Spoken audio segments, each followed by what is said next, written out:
All right, Coach Boulware, spring practice wrapping up today with the white squad picking up the victory. You were technically in charge of that white squad, so want to ask you, what are your thoughts about that squad's victory, and what do you think overall that the team did well today?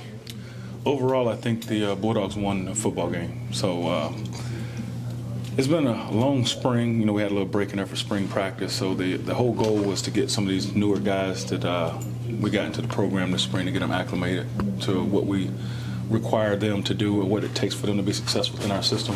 So overall, we made some progress. There were some guys that we did squeeze in the door last second for spring practice, some of our transfers, and even some of our walk-ons that we allowed to come out this spring ended up standing tall. So we found some guys. We found out what our guys can do throughout the course of the spring, and we know moving forward with the time we have remaining what we need to do to fill the rest of the holes.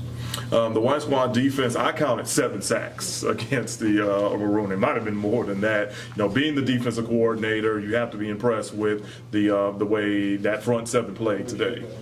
Well, you know, the best offense that you'll have will equal a good defense. So offensively, by us having our draft and we're breaking up some of the guys that we don't have necessarily that chemistry.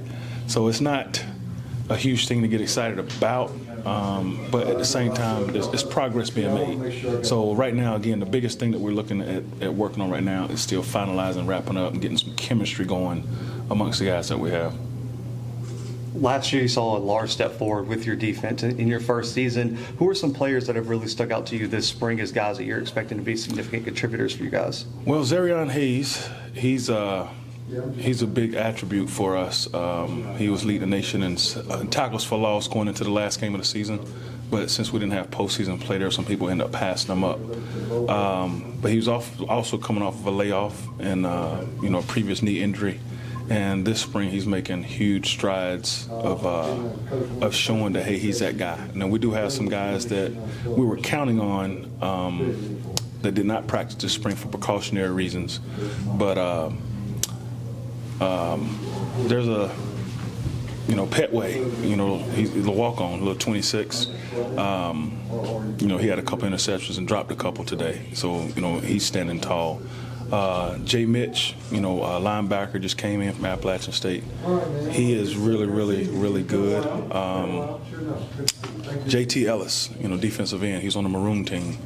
We're looking at, expecting some big things out of him. So if we can win up front, I like our chances. So as long as we can stay healthy, stay eligible, and get everybody back to the field, this 15 days of spring is going to really pay off for us and head in that right direction. College football's changed with the transfer portal, especially with the second transfer portal window. Are there any positions that you're looking to possibly bring in some more guys when the transfer portal opens back up?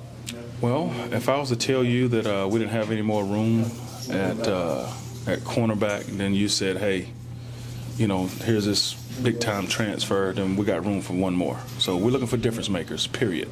If you can help us in our quest of trying to be champions, then we got room for you. We'll make some room for you.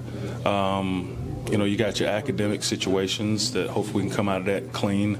Injury-wise, if we can come out of this spring clean and everybody gets back healthy, again, I like our chances. So, again, as far as the second wave of portal guys, we have to be careful, in the portal just like everybody else, because once you make that decision and commit to somebody, you're pretty much committed to them for the long haul. So we can't miss. If we're going to miss, we got to miss big.